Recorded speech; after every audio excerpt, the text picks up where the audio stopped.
तीन चीजें इस कथा में से निकालना। पहला, लोटे का जल इसने चढ़ा दिया, दूध इसने चढ़ा दिया, शहद इसने चढ़ा दिया, शक्कर इसने चढ़ा दिया। ये पंचामृत स्नान अलग अलग हाथ से हुआ। किसी ने कुछ चढ़ाया, किसी ने कुछ चढ़ाया। तो शास्त्र कहता है वर भी पृथक पृथक भाग में बट। और ध्यान देना इस कथा से, सावन के महीने में हो सकता है आपसे और हमसे कुछ गलती हो जाए। जब हम पूजन करने बैठते हैं तो अगर पति जल चढ़ा रहा है तो पत्नी उसका स्पर्श कर कर चढ़ा ले, मना नहीं, मना नहीं। पर पंचामृत स्नान अगर ब्राह्मण देवता करा रहे हैं, पति जल चढ़ा रहा है, पत्नी दूध चढ़ा रही है, पति शहद चढ़ा रहा है, पत्नी शक्कर चढ़ा रही है, ये पृथकता हो।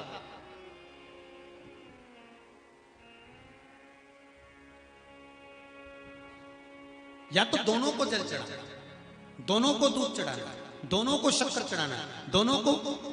कितनी सुंदर बात है पशुपति व्रत की कि प्रसाद जो शंकर भगवान के मंदिर में एक हिस्सा लेकर आते हो, उस हिस्से को भी पृथक नहीं करा जाता। उस हिस्से को भी, जिसने पशुपति व्रत करा है, एक हिस्से का प्रसाद उसी को खाना है। यहां तक है कि दूसरे को नहीं देना। शंकर भगवान के मंदिर में, शिव जी के मंदिर में नारियल तक नहीं फोड़ा जाता। क्यों? वो पृथक हो जाएगा। खंडित बेलपत्र समर्पित नहीं करी जाती, वो पृथक हो जाएगी। शंकर भगवान को धतूरा चढ़ाया जाता है, पूर्ण चढ़ाया जाता है। चावल का दाना चढ़ाया जाता है, पूर्ण चढ़ाया जाता है। एक बेलपत्र चढ़ाई जाती है, वो पूर्ण चढ़ाई जाती है। पृथकता ना रहे।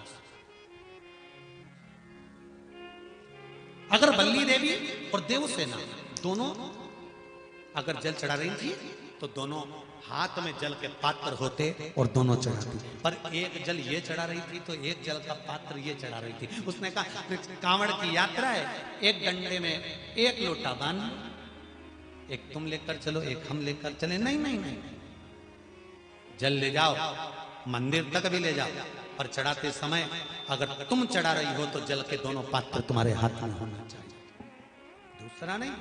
जल की पृथकता नहीं, पृथक भाव।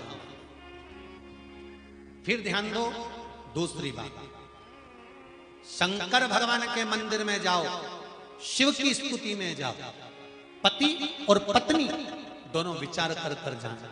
सुनो जी, मैंने पशुपति व्रत करा, आपकी नौकरी के लिए करा। सुनो, मैं शंकर के मंदिर में आपकी नौकरी मांगने जा रही हूं।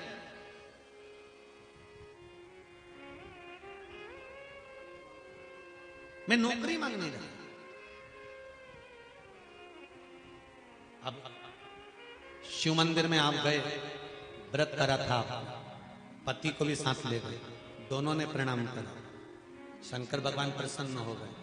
सबसे पहले शंकर भगवान ने पति से कहा, तू मांग ले, पहले तुझे क्या चाहिए, क्योंकि तेरी पत्नी का व्रत है, उसको बाद में दूंगा। उसने व्रत करा, थोड़ी तप साधना और कर लेंगे, तू मांग। पति ने कहा, मुझे वर दे दो, मेरी एक मकान और एक प्लाट उलझा पड़ा है, वो सुलझ जाए। शंकर भगवान ने पत्नी से कहा, अब तू मांग ले। पत्नी कहने लगी, मैंने इनकी नौकरी के लिए मांगा था। शंकर भगवान ने कहा, तूने नौकरी के लिए मांगा था, पर तेरा पशुपति व्रत जब तूने प्रारंभ करा था, तेरे मन में भाव आया था कि नौकरी मिले और मैं और मेरे पति दोनों शंकर की धोख लगाने के लिए जाएं, और भगवान के सामने जब हम झोली पसार के मांगे तो एक जैसा हमारी कामना पूर्ण कर देना। अब तेरे पति ने प्लाट का भाव मांग लिया और तू नौकरी मांग रही है, दोनों में पृथकता। फिर निवेदन करेंगे, शंकर के मंदिर में जाकर पति को बता देना कि मैं शंकर के मंदिर जा रही हूं और मेरी आराधना का कारण ये है, और उस आराधना के कारण ही मैं आपकी नौकरी के लिए, आपके व्यापार के लिए, आपके व्यवसाय के लिए, आपके लिए मैंने ये करा, और इसीलिए मैं पशुपति व्रत कर रही हूं, और मुझे पूरा विश्वास है शंकर भगवान मेरी मनोकामना पूर्ण करेंगे। तो दोनों जाएं और दोनों प्रणाम करें, तो दोनों के प्रणाम करते समय वर भी एक हो कि भगवान नौकरी लगा देना, प्रभु सुन लेना मेरे दाता, तेरी कृपा चाहिए, पर थकता नहीं।